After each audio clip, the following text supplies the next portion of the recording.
it says, all right, well, now we'd like to ask you to send us your lovely things. Because we're going to make a movie out of all the lovely stuff that you're out there making. So send us your stuff, whether it's video or art or writing or music or sandcastles, whatever it is, like send it to us.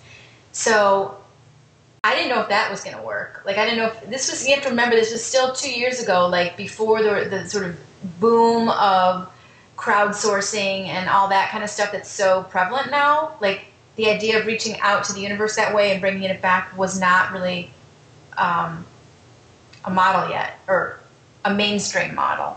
So it was more like in my brain, I didn't know if anybody would kind of get it. Well, within like hours of launching the film, stuff started coming in. Long story short, because I don't want to get to the hundreds and hundreds of submissions came in. The stuff was, I brought in like people from around the world to help judge the material. That's a whole long process. So this is how the project sort of unfolded bit by bit. Like each step of the way, I just kind of was looking at what it needed or what the project wanted to be. So I found people who wanted to judge the material. We did that. We culled it down to about 80 pieces. Next stage, I did something on 909 back at the Bean Sculpture, but quietly by myself. It was just my own little thing, but that video's online. And then 2 weeks ago on 10/10/10, at 10:10 p.m., I had a culminating moment. I knew that the project we were sort of like, I viewed it as a way to sort of bookend and embrace everything, because I'm looking now, I'll tell you what the next thing is. I invited people back to the Bean. It was an amazing night. Twice as many people were there as the first time. It was really, I hope people felt really good about it. And that film will be done in a few weeks, so sometime in November, the end of November, it should be done. And the hope now is, with all that's happened in the 2 years, my goal is that this will, that I will, with Steve Delahoy, who's my partner on this, we will edit this into a full-length feature film that will be released on 11/11/11. Right. That's a great story, and what's really fantastic about it is just starting from nothing and having it organically grow, and just the creativity involved and inspiration. I would think that the best word to describe the whole process is just exhilaration. I feel like, thank you, and I feel like it is mostly been very, very exhilarating. I think one of the ingredients to help it be that way is that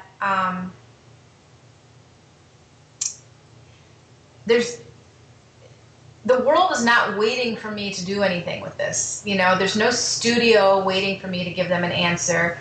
And frankly, the universe of people, I think there's a certain amount of people that hope this will happen, it'll all come together, but like, truth be told, people are going about their days and lives. They don't care, I'm doing my best to manage it, be true to it, let it grow.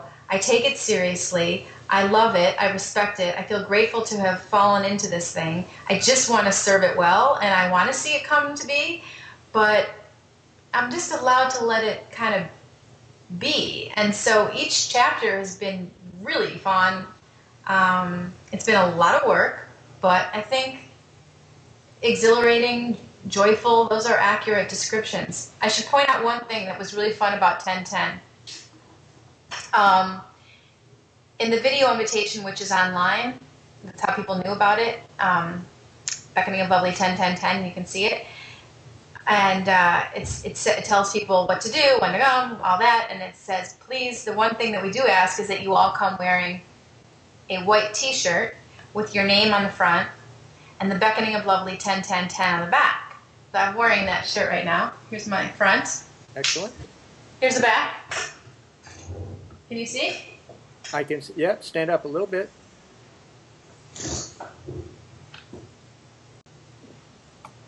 Yep.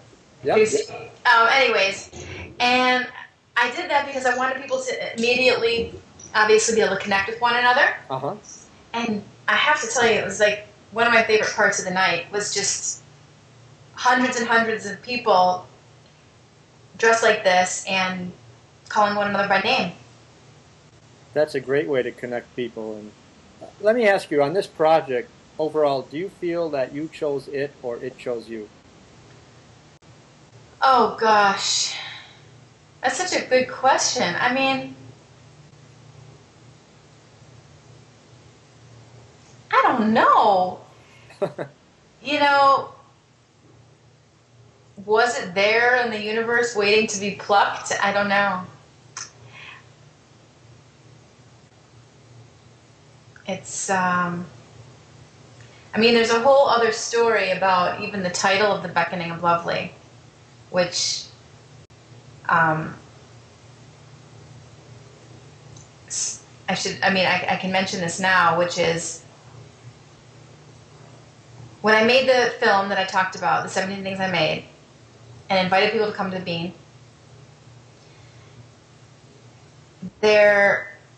up until like 2 days, I mean, like August 5th, I had no idea what I was even calling this thing, even though by then I had the whole thing scripted. What you see in the film, I had planned. But I didn't have a title for it, okay? And I have to back up 10 years. My first book that was published was in 1998. It's called The Book of 11. It's a grown-up book. My first 4 books were all adult, grown-up books. This was the very first one. And prior to the publication, I was at a dinner party, and somebody said, "Oh, I heard about your new book's coming out." It's The Book of 11, as I just said. But he's like, "I can't remember the title of it again. What's the title? I know it's something like, like The Beckoning of Lovely or something." And I was like, "No, but gosh, that's really nice. Like, that's a way better title." No, it's The Book of 11. And now this story is written, anybody can read this, in the introduction of The Book of 11, I actually tell this story. Because I said to him, and what's in the book is I said, "Gosh, The Beckoning of Lovely is such a beautiful," I just held on to that. Now, then over the next 10 years, and my agent can tell you this, different books that I was working on, because I wasn't doing any film work then, all these different book ideas I was working on, I would say, I think maybe I'm going to call this The Beckoning of Lovely. I kept waiting to call, like, I wanted to use that title because I just loved it. Mm-hmm. And nothing ever went anywhere because it wasn't right, Those things didn't happen because they weren't supposed to happen. But I kept trying to shoehorn it. And it was around August 5th of 2008, 3 days before the event, I was sitting down and I said, "Holy shit, this is The Beckoning of Lovely." Yeah. I mean, that's exactly what it is. The idea was already done. I had scripted the whole thing, what I was asking of people.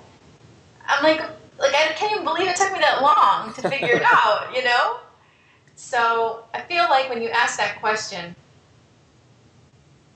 a couple minutes ago, did it choose me? Did I choose it? Like, all those things go together. I don't know. That's a great story. I love the title. It is a great title, and I can see where it just click. I got to save that, file that away. That's wonderful. Well, let me ask about some of your more recent videos.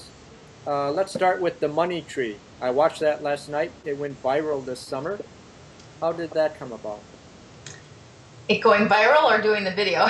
Doing the video. I just, it's really simple. I always had the idea that I wanted to see what would happen if I hung money from a tree. I just had that notion in my head. I mean, who doesn't? Like, doesn't everybody wonder what would it be like? And